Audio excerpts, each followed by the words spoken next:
We see a lot of the terms like alpha and beta, and I guess now even omega in the manosphere. And I'm curious because I feel like with other animals, you have alphas, and then you have these animals that can develop into alphas. I think one of these books I was reading, there's like certain monkeys, and their chest has like a red patch, and the one monkey, if the alpha will have a red patch, and then all of the betas will have like a light pink patch. But if a beta challenges an alpha and wins, his patch will turn red, and then the previous alpha's patch will turn pink. So a beta can turn into an alpha, and an alpha can turn into a beta. Are humans like that? Like you can a human that's maybe showing beta tendencies, and he maybe doesn't have confidence yet, and he's not really a leader yet, but he has an interest. Can he become this alpha? Because you see in this manosphere all of these ebooks you can buy, and programs, and lunches, and all of these meetups, and I wonder how much of that is taking advantage of these men that actually need some help and guidance. Is it like a lost cause, I guess? Like, some if you're a beta human, you're going to be a beta human forever. How does that work? I think the whole alpha beta thing is enormously oversimplified, and it's Uh-huh. not really that helpful because the amazing thing about humans as social primates, who've evolved to like live in clans, tribes, and groups, is there's all these different dimensions of social attractiveness and power, right? So there's like formidability, which is physical size and strength and how well you could fight. Okay. Mhm. There's dominance, which is how much kind of social power you have over others in terms of like bossing them around. Mhm. Then there's status, which is kind of how much respect do people have for what you accomplish and what you do for the group. There's prestige, which is how much knowledge and wisdom do you have that other people can learn from you. There's fame. There's like how many people have heard of you and know something about you. And if you say, oh, there's just alphas and there's betas and that's it, like it doesn't help remind young men or women, like you can actually work on all of these dimensions like in parallel. You can increase your formidability if like you work out and get in shape. Mhm. You can increase your prestige if you like learn about stuff and read nonfiction books and watch enlightening podcasts like this.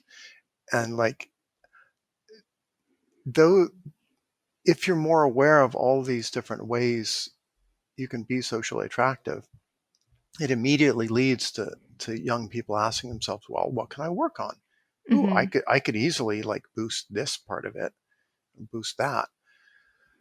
Whereas if you tell young men, oh, like either you're an alpha or you're not an alpha, what are they supposed to do with that knowledge? Right.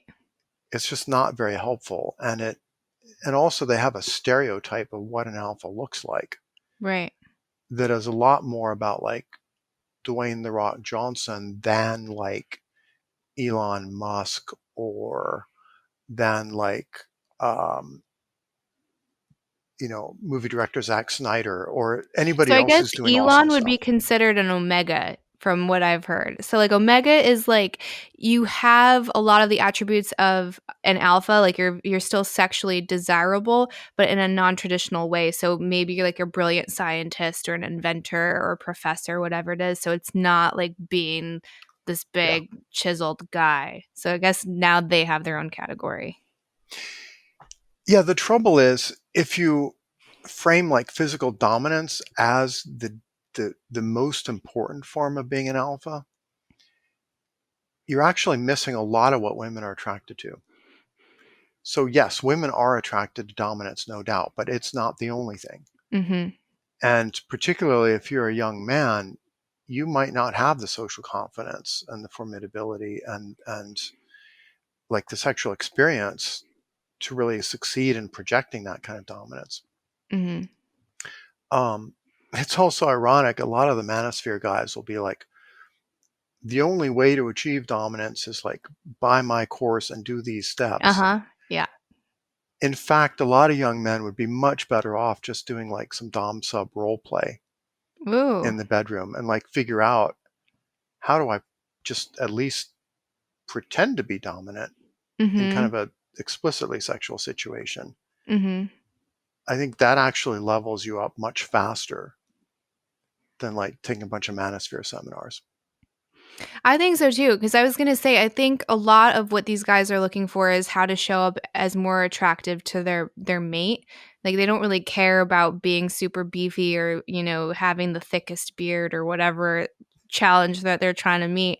And I think a lot of women we just want a leader in our relationship. You know what I mean? We want someone that makes us feel secure and safe, Yeah, and that they're not going to melt down in the face of adversity. So I think it's just, reading the right books, consuming the right content, showing up how you want to, and sexually embed. And I think role playing is a great way because it's a lot more liberating because if you can be a little bit more playful and goofy and mess up, and then hopefully you have that open communication where your partner is like, I really liked when you did this. And you're like, okay, I'll do more of that. And then yeah, you constantly are building on top of that. And then that'll probably show up in the rest of your day-to-day activities with your partner. It's like, oh man, he was so great earlier. I'm going to be extra nice and I'm going to do this and rub his back. And then he's going to be like, oh, I'm going to take the trash out and walk the dogs because we had such a great time earlier. Like you can't, those things aren't separate. They absolutely blend out into the rest of your life. yeah. So I think, yeah, I totally agree. And I've never heard anyone suggest that, but I think that's seems very helpful.